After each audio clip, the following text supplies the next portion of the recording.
Our devotional thought from the Old Testament today comes from our reading in Genesis chapter 12, beginning with verse 1. Sometime later, God tested Abraham's faith. "Abraham," God called. "Yes," he replied. "Here I am." Now that is enough of a sermon in itself to just stop there. A man that when God calls, he said, "Yes, God, here I am."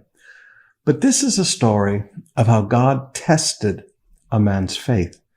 I do not find in Scripture where God ever tests our faith with sickness and disease and poverty and failure and ruin.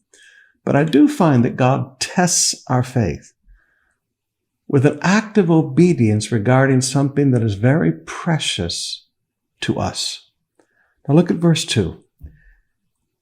"Take your son, your only son," yes, Isaac. He didn't ask for Ishmael. He asked for Isaac, the most precious thing in his life.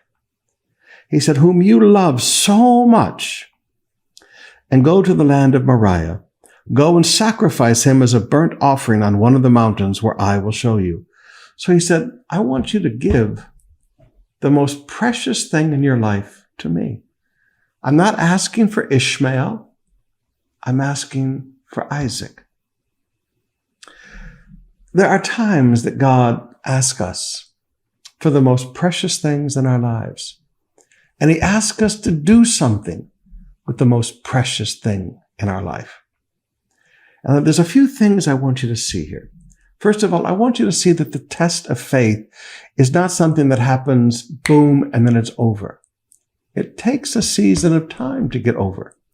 Now with Abraham, it was a season of maybe 3, 4, maybe at the most 5 days. Because we see from Genesis chapter 22, verse 19, says, "Then they returned to their servants and traveled back to Beersheba, where Abraham continued to live." So they had traveled from Beersheba up the mountain to Jerusalem. Now that would be a difficult trek. It would be at least 3 to a maximum of maybe a 5-day trip. And with every step he took, it was a step of obedience. With every bit of effort that he exerted to get up that mountain, it was an act of obedience. With every step, he could have turned back, but he did not. This is why I want to emphasize, when God gives us a test, and he tests our obedience, touching the most precious thing in our life, it's not going to be something that's over in a day. It's not going to be a one-time decision. It's going to be something that you have to live and prove for a season. Now, how did he demonstrate this faith during this season of 3 to 5 days? First of all, he demonstrated it by immediate obedience. Verse 3. "The next morning, Abraham got up early, saddled his donkey, took 2 of his servants along with him, along with his son Isaac. Then he chopped wood for a fire for a burnt offering and set out for the place God had told him about." Immediate obedience. And maybe I can add to that immediate and continual obedience. He kept moving toward Mount Moriah. Secondly, he demonstrated his faith with words. He says in verse 5, "Stay here with the donkey," Abraham told the servants. "The boy and I will travel a little further. We will worship there, and then we will come back." Notice, we will worship there, and we will come back. That's faith.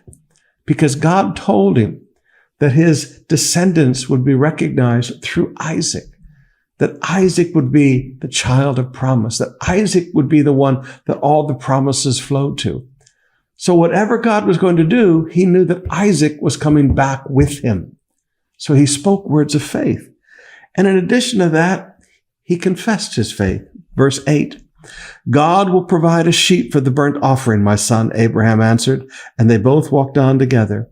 Abraham did not bring a plan B. You see, when God tests your faith, you don't bring a plan B. When God tests your faith, you bring your precious and you trust God to take care of everything else.